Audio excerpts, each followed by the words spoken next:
हमारे YouTube channel में दोस्तों आपका स्वागत है।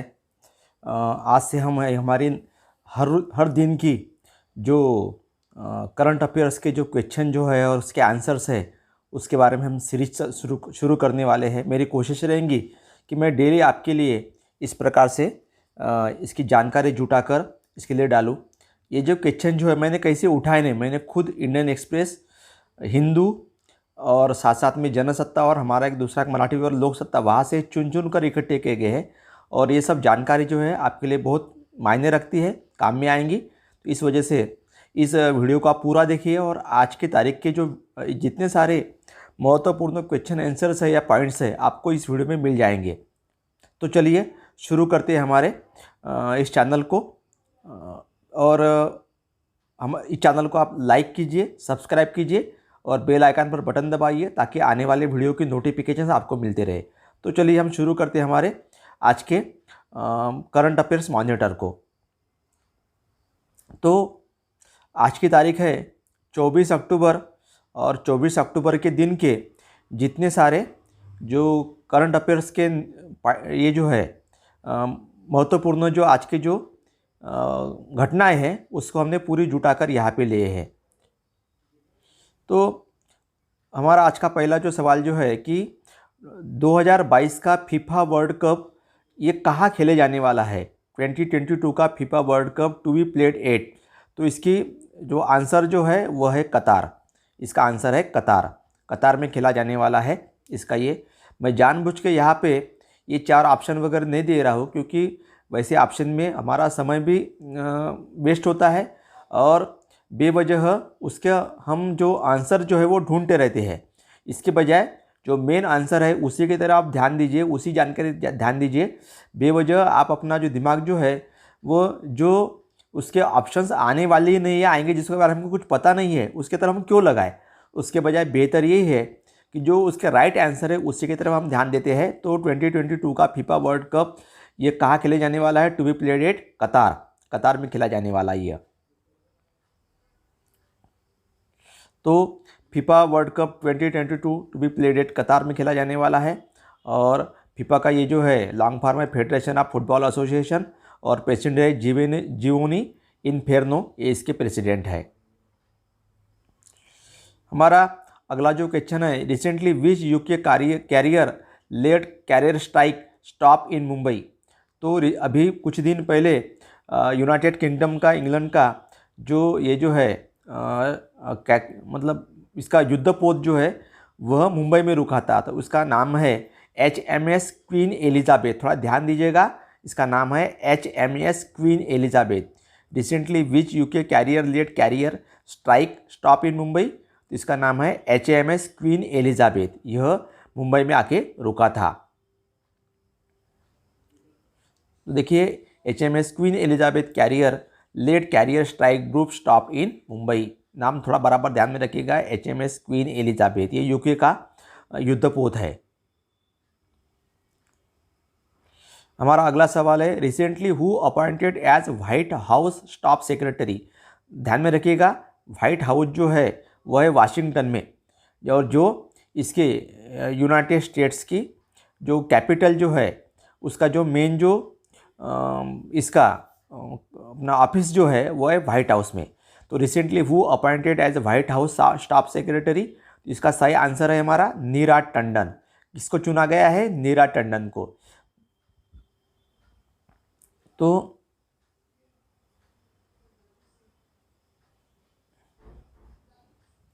देखिए, American president Joe Biden trusted aide an Indian American policy expert Neera Tandon appointed as White House staff secretary. मतलब नीरा टंडन को व्हाइट हाउस के स्टाफ सेक्रेटरी की इसमें अमेरिकन जो प्रेसिडेंट है जो बिडेन, इन्होंने इनकी अपॉइंटमेंट की है नीरा टंडन की। तो अभी कल की बात है कि recently which country expelled ambassador of European countries. तो recently which country expelled ambassador of European countries, मतलब किस देश ने यूरोपियन जो यूनियन लोग, मतलब यूरोपियन जो कंट्रीज जो है उनके एम्बेसडर को, राजदूतों को अपने कंट्री से बाहर कर दिया। इसका सही आंसर है टर्की। टर्की ने अपने एम्बेसडरों को, मतलब बाहर के देश के एम्बेसडरों को अपने देश से बाहर कर दिया है। तो ये देखिए कौन कौन से तुर्किश प्रेसिडेंट एर्डोगेन रेसिप तैयब एर्डोगेन, और तुर्की की जो कैपिटल जो है वह कैपिटल है इस्तांबुल, उसकी कैपिटल है इस्तांबुल, ध्यान में रखना आप लोगों ने, इसकी कैपिटल है इस्तांबुल। तो इन्होंने Netherlands, Finland, Norway, Canada, Denmark, New Zealand और स्वीडन, इन देशों के राजनयिकों को अपने देश से बाहर कर दिया। इनका जो राजनयिकों का जो स्टेटस जो है वो स्टेटस इन्होंने को ख़त्म कर दिया, क्योंकि ओसामा करके एक ये है वहाँ के पर्सन थे कि जिनको जेल में डाला गया है, लेकिन उसके लिए इन लोगों ने उसके खिलाफ आवाज़ उठाई और इसी के चलते हमारे देश के मामले में ये लोग दखलंदाजी दे रहे, यह अर्थ लगाकर तुर्किश प्रेसिडेंट रेसिप तैयब एर्दोगन ने इन एम्बेसडरों को इनका जो स्टेटस था वो ख़त्म कर दिया। बाद में हमारा है which film has been selected as India's official entry for 94th Oscar award. मतलब इस साल, मतलब अगले साल होने वाले ऑस्कर अवार्ड के लिए भारत से कौन सी फिल्म को भेजा गया है। तो इसका जो सही आंसर जो है वो कुजनगल। क्या नाम है इस फिल्म का नाम? कुजनगल। एक तमिल फिल्म है, तमिल फिल्म कुजनगल को इसमें इन्होंने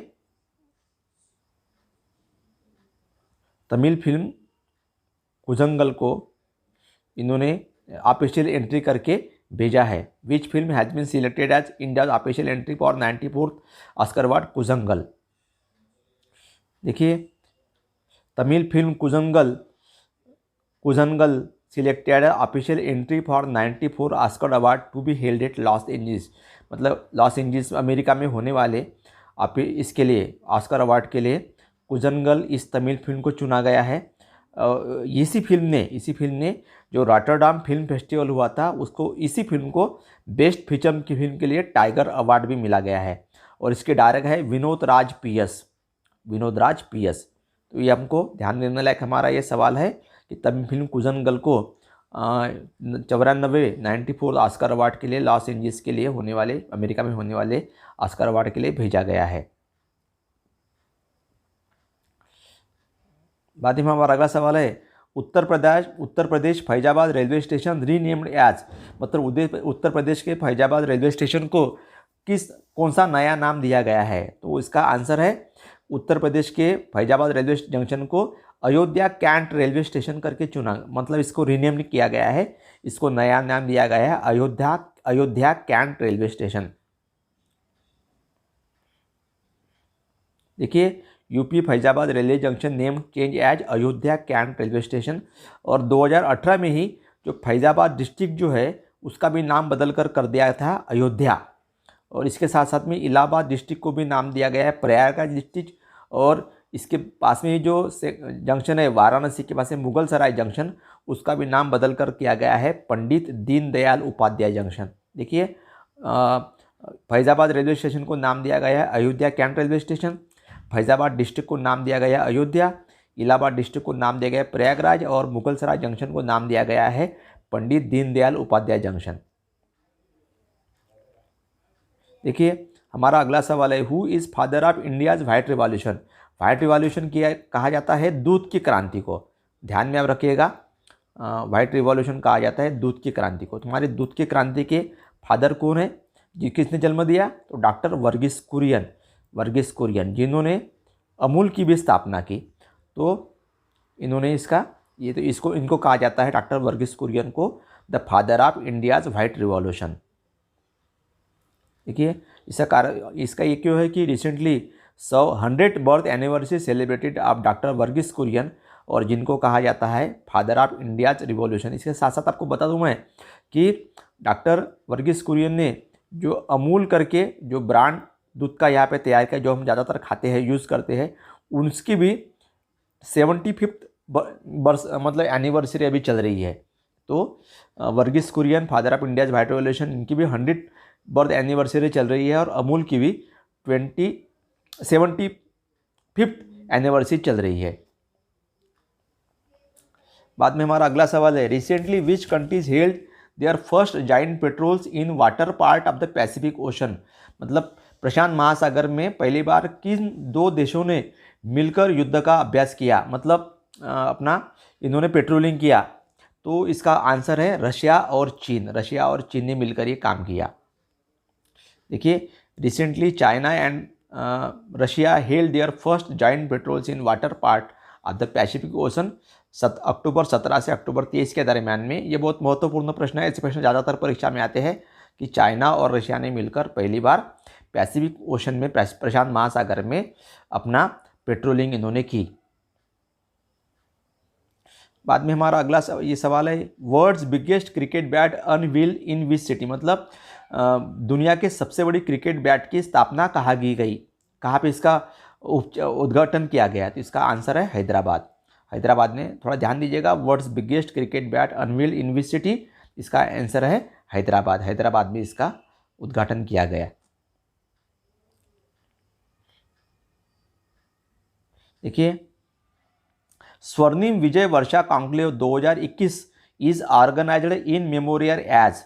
मतलब स्वर्णिम विजय वर्षा जो परिषद जो है, कॉन्क्लेव जो है 2021, ये किसके स्मृति में आयोजित की गई थी। तो इसका आंसर है विक्टोरी ऑफ 1971 बांग्लादेश। आपको पता है कि 1971 में जो ईस्ट पाकिस्तान है उसका ये ख़त्म होकर बांग्लादेश नया स्थापना की गई थी और इसमें भारत का बहुत बड़ा योगदान था। इसलिए विक्टोरी ऑफ 1971 को स्वर्णिम विजय वर्षा कॉन्क्लेव जो है इसके रूप में मनाया गया।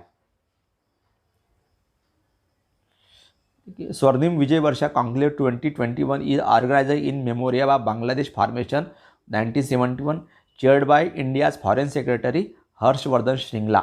इसकी बात ये है, हर्षवर्धन श्रृंगला ने किया था। उसको हमने यहाँ पर लिया है। आशा है आपको ये वीडियो ज़रूर पसंद आया होगा। तो फिर से हम हमारे करंट अफेयर्स मॉनिटर में एक नए इसके साथ में जानकारी के साथ में आपके सामने आएंगे। तब तक आप हमारे साथ बने रहिए। धन्यवाद।